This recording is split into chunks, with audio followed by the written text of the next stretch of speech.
وأشهد أن محمدا عبده ورسوله يا أيها الذين آمنوا اتقوا الله حق تقاته ولا تموتن إلا وأنتم مسلمون يا أيها الناس اتقوا ربكم الذي خلقكم من نفس واحدة وخلق منها زوجها وبث منهما رجالا كثيرا ونساء واتقوا الله الذي تساءلون به والأرحام إن الله كان عليكم رقيبا يا أيها الذين آمنوا اتقوا الله وقولوا قولا سديدا يصلح لكم أعمالكم ويغفر لكم ذنوبكم ومن يطع الله ورسوله فقد فاز فوزا عظيما أما بعد فإن خير الحديث كتاب الله وخير الهدي هدي محمد صلى الله عليه وسلم وشر الأمور محدثاتها وكل محدثة بدعة وكل بدعة ضلالة وكل ضلالة في النار. قال الله تعالى في القرآن المجيد: أعوذ بالله من الشيطان الرجيم بسم الله الرحمن الرحيم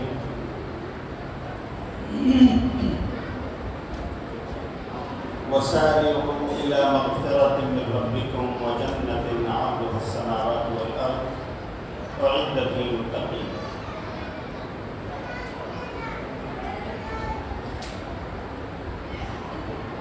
اللهم انفعنا بما علمتنا وعلمنا ما ينفعنا وزدنا علما. اللهم إنك عفو تحب العفو فاعف عنا.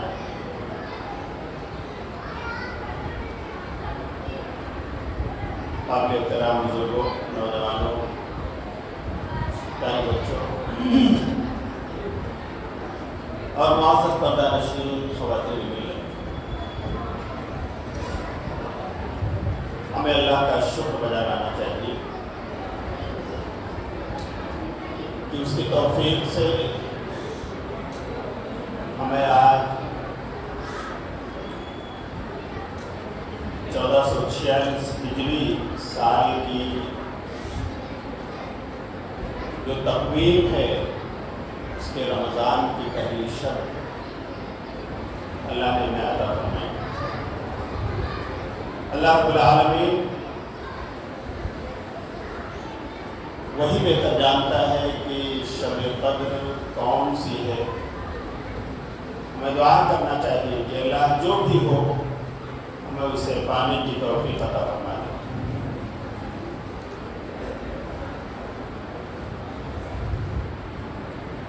آج کے اس 21ویں شب میں اس اصلاحی خطاب کا جو عنوان ہے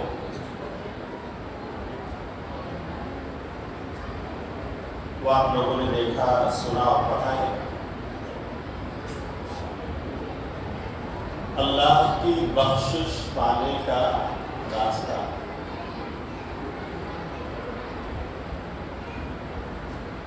میرے بھائیوں، اللہ رب العالمین نے ہم گنہگار بندوں کی بخشش کے لیے بے شمار راستے، بے شمار طریقے اللہ رب العالمین نے ہمیں عطا فرمائے۔ یا یوں کہہ لیں کہ اللہ نے کئی طرح کی ایسی عبادتیں ہمیں عطا فرمائی ہیں کہ اگر واقعی ہم اس کا حق ادا کریں تو اللہ کی بخشش ہمیں ملے گی، اللہ کی معافی کے ہم مستحق ٹھہریں گے۔ رمضان مبارک جس عظیم عبادت کے لیے جانا جاتا ہے، جسے ہم روزہ کہتے ہیں، یہ روزہ میرے بھائی یہ بھی ہمیں اللہ کی بخشش دلانے کا سوچ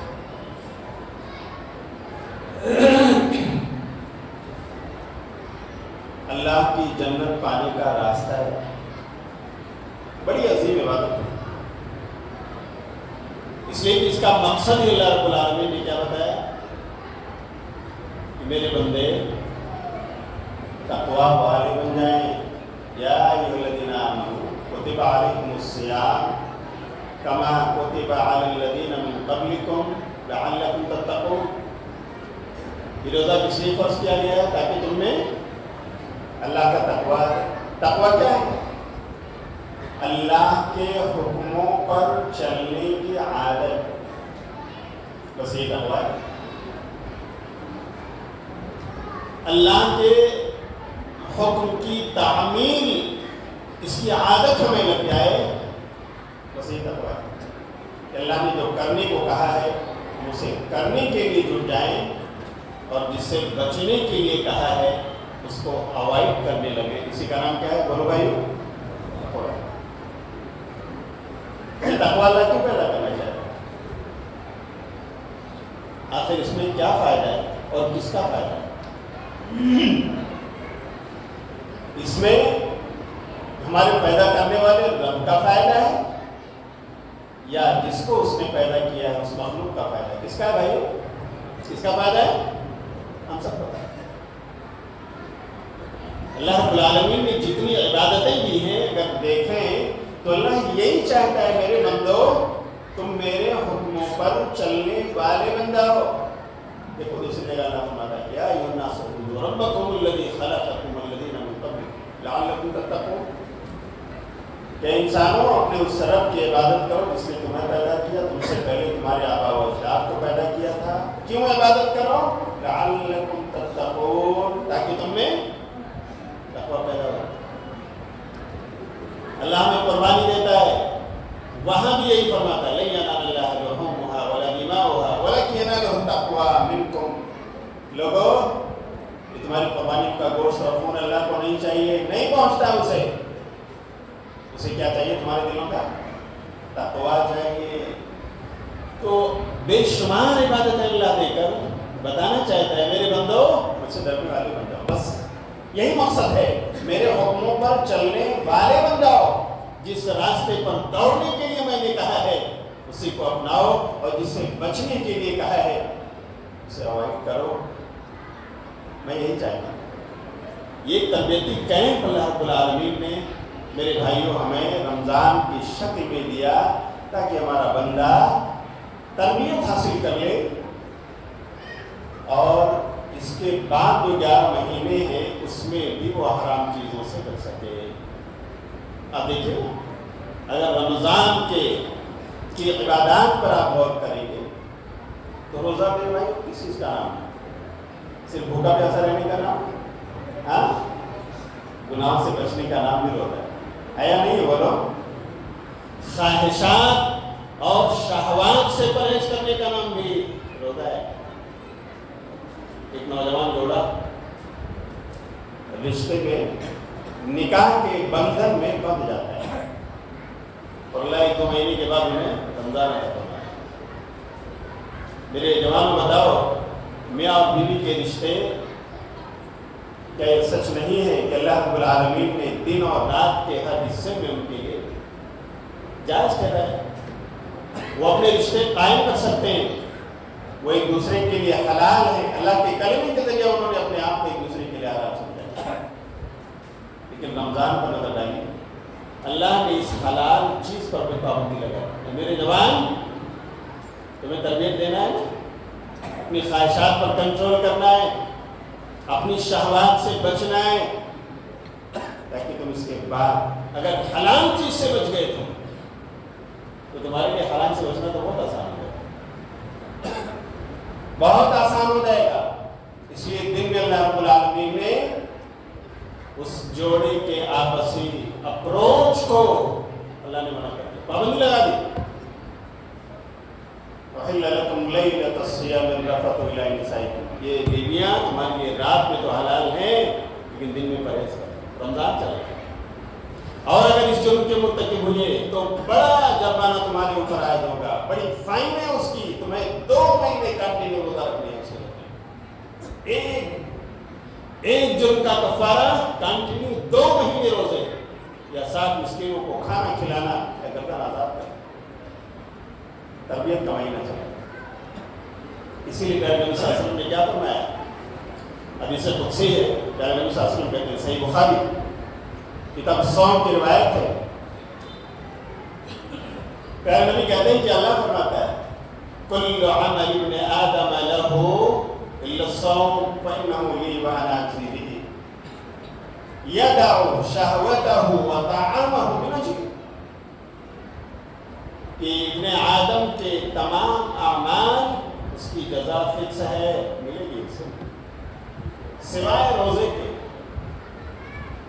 روزہ تو میرے لیے رکھتا ہے، وہ اپنی خواہشات میرے لیے چھوڑتا ہے، وہ اپنے کھانے اور پینے کو میرے لیے چھوڑ کر رکھتا ہے، وہ نا جی، اور میں ہی اس کا صحیح معنوں میں بدلا دوں گا، میں دوں گا اسے۔ کیا مطلب ہے میرے بھائی؟ اس لیے کہ آپ دیکھیں نا، روزہ ایک ایسی عبادت ہے جس میں چوری کی بہت زیادہ گنجائش ہے۔ ایک آدمی ہمارے سامنے بیٹھا ہے، نہ کھا رہا ہے، نہ پی رہا ہے، نہ بیوی سے مل رہا ہے، ہم جانتے ہیں روزے سے، لیکن یہی آدمی اپنی کیبن میں بیٹھ کر اپنی بوتل اٹھا سکتا ہے اور اپنی پیاس کو بجھا سکتا ہے۔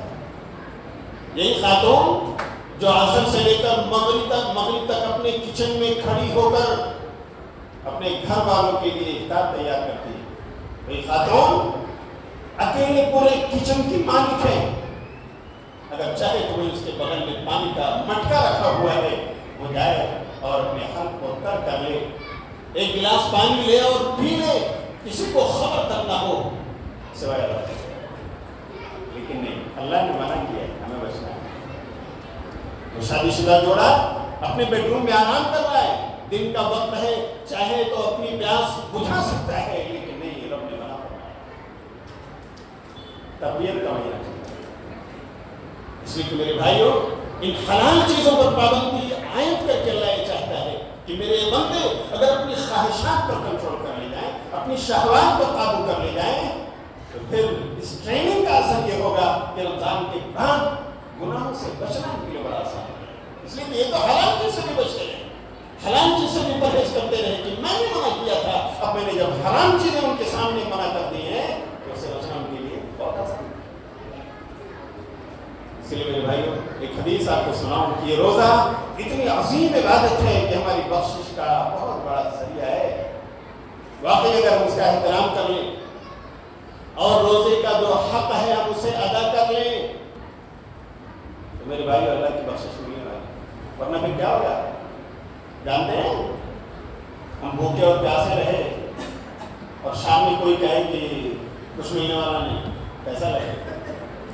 آپ کی کمپنی اور فیکٹری ہو، مزدور آپ کے یہاں کام کر رہا ہو، دن بھر کام کرے اور شام کو آپ بولیں کہ نہیں تجھے مزدوری نہیں ملی، تو نے میرے من کے مطابق نہیں کیا، تو نے تو اپنے من کے مطابق کیا، 1 روپیہ تجھے نہیں۔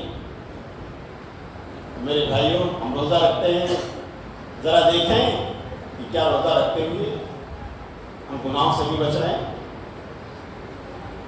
غیبت سے بچ رہے ہیں، چغلی سے بچ رہے ہیں، جھوٹ سے بچ رہے ہیں، بددیانتی اور خیانت سے بچ رہے ہیں، خواہشات کے بجھانے سے بچ رہے ہیں۔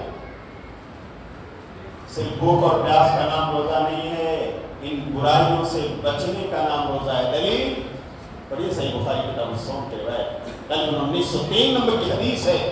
نبی صاحب نے فرمایا من لم يدع قول الزور والعمل به فليس لله حاجة في أن يدع طعامه وشرابه، کہ جو آدمی روزہ رکھے لیکن جھوٹ بولنا نہ چھوڑے، بھوکا پیاسا رہے لیکن چھوٹی بات پر عمل کرنا نہ چھوڑے، یہ سلسلہ اس کی زندگی میں کنٹینیو ہوتا جاری ہے۔ وہ تاجر ہے، تجارت اور بزنس کرتا ہے، لیکن لوگوں کے ساتھ فراڈ کر رہا ہے، لوگوں کو دھوکہ دے رہا ہے، لوگوں کے ساتھ چیٹ کر رہا ہے روزے سے۔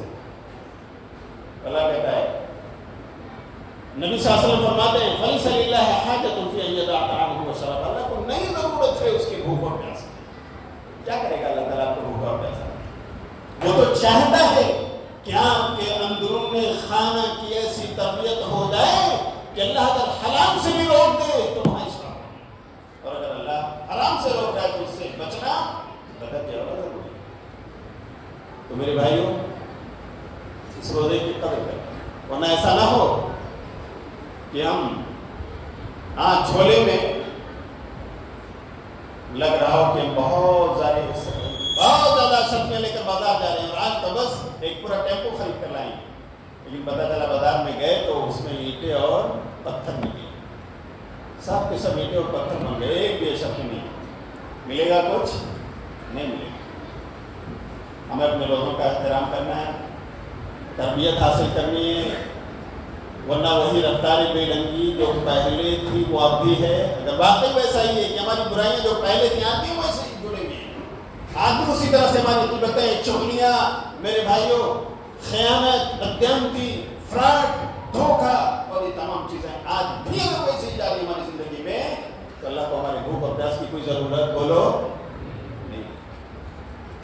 اور اگر ہم نے اس کا احترام کر لیا تو میرے بھائیوں، اللہ کی رضا پانے کا بہت بڑا سورس۔ مجالس رمضان میں شیخ صالح سلیم رحمۃ اللہ علیہ نے ایک روایت نقل کی ہے کہ قیامت کے دن ایک شخص جو روزے، نماز، حج، عمرہ، نیکیاں، صدقہ و خیرات سب لے کر آئے گا، جب حساب و کتاب ہو رہا ہوگا تو کچھ بندے آئیں گے، کہیں گے اللہ یہ روزے دار، یہ نمازی، یہ حاجی، یہ عمرہ کرنے والا، یہ صدقہ و خیرات بانٹنے والا، اس نے ہم پر ظلم کیا تھا، اللہ ہمیں ہمارا حق دلا دے، اس نے ہماری وراثت، ہماری جائیداد چھین لی تھی، مجھے نہیں دیا تھا، اللہ ہمارا حق بھی دلا دے، اللہ ہم تو سے انصاف کے طلبگار ہیں، اللہ اس نے ہمیں گالی دی تھی، مارا تھا، ہمیں ستایا تھا، اللہ مجھے حق دلا دے، اللہ اس نے مجھ پر الزام لگایا تھا، تہمت لگائی تھی، اللہ ہمیں انصاف دے۔ کئی لوگ آ کر اپنے مظلومیت کی داستان اللہ کے سامنے رکھیں، اللہ ہمیں حق دلا دے، انصاف دلا دے۔ اس سے اللہ تعالیٰ اس انسان کی نیکیاں، یقیناً بہت ساری نیکیاں کر کے گیا، لیکن گناہ بھی اس کے کھاتے میں، ظلم بھی ہے، زیادتی بھی ہے، ستم بھی ہے، تو اللہ تعالیٰ اس کی نیکیاں بانٹ بانٹ کر ان مظلوموں کو کیا کرے گا؟ دے دے گا۔ جب یہ مظلوم ختم ہو جائیں گے، اللہ کہے گا فرشتوں دیکھو اس کے کھاتے میں کچھ بچا ہے، حالانکہ اللہ جانتا ہے کیا بچا ہے، اللہ کو معلوم ہے کیا بچا ہے۔ فرشتے جواب دیں گے ہاں اللہ، ایک نیکی اس کے آمد کی، ساری نیکیاں اس کی بڑھ گئی، کیا ہے وہ نیکی میرے فرشتوں؟ اللہ تو جانتا ہے، لیکن وہ حجت قائم کرنا چاہتا ہے، وہ دلیل قائم کرنا چاہتا ہے، کیونکہ اللہ کے یہاں نہ ظلم ہے اور نہ ستم۔ فرشتے کہتے ہیں اللہ اس کے پاس روزہ ہے، اس کا روزہ بچ گیا، اللہ تو جانتا ہی تھا۔ اللہ جواب دیتا ہے میرے فرشتوں گواہ بن جاؤ، میں اپنے اس بندے کو اسی ایک نیکی کے بدلے اسے جنت دے رہا ہوں، لے جاؤ اسے جنت دے رہا ہوں، اس نے روزہ میرے لیے رکھا تھا، اس کا حق ادا کیا۔ اللہ میرے بھائی اتنی عظیم نیکی ہے، اگر واقعی اس کا احترام ہم کر لیں، اللہ جس قدر ہمیں تربیت دینا چاہتے ہیں، ہم اس انداز میں روزے رکھیں، اپنے آپ کو گناہوں سے بچا لیں، ہمارے سامنے غیبت ہو رہی ہو ہم اپنا ٹاپک بدل دیں، میرے بھائی روزے سے ہوں، آپ بھی روزے سے رہنے دو، تربیت چل رہی ہے، ٹریننگ کیمپ لگا ہوا ہے، میرے بھائی چغلی مت کرو، اللہ کے لیے پرہیز کرو، بزنس کر رہے ہو نا سچائی کے ساتھ بیچو، دھوکہ دھڑی نہ کرو۔ میرے بھائیوں اگر واقعی اس روزے کا احترام ہم نے کر لیا، ایک نیکی اللہ کو ہماری پسند آ گئی تو بس ہماری جنت پکی ہو گئی۔ شرط یہ ہے کہ اس کا جو تقدس ہے وہ پامال نہ ہو، اس کا جو احترام ہے وہ باقی رہے، اور اللہ رب العالمین اس روزے کے ذریعے جو ہمیں سکھانا چاہتا ہے کہ میرے بندے تو اگر میرے لیے بھوکا رہ سکتا ہے، اے میری بندی اگر میرے لیے تم پیاسی رہ سکتی ہے، اے میرے بندو اگر تم میرے لیے اپنی جائز خواہشات کو بھی بجھانے سے پرہیز کر سکتے ہو، اے میرے بندو اور اے میری بندیوں، آخر میری حرام کردہ راہوں پر چلنے سے اپنے آپ کو نہیں بچانا۔ بس اگر یہی میرے بھائی ہم نے اپنا لیا تو انشاءاللہ روزے کا حق ہم نے ادا کر لیا، روزے کی تربیت ہم نے پا لی، اور پھر ہمارے لیے جنت میں جانے کا، اللہ کے بخش پانے کا سامان ہو جائے۔ اللہ ہم سب کو کما حق اور روزے کا حق ادا کرنے کی توفیق عطا فرمائے۔ لیکن میرے بھائی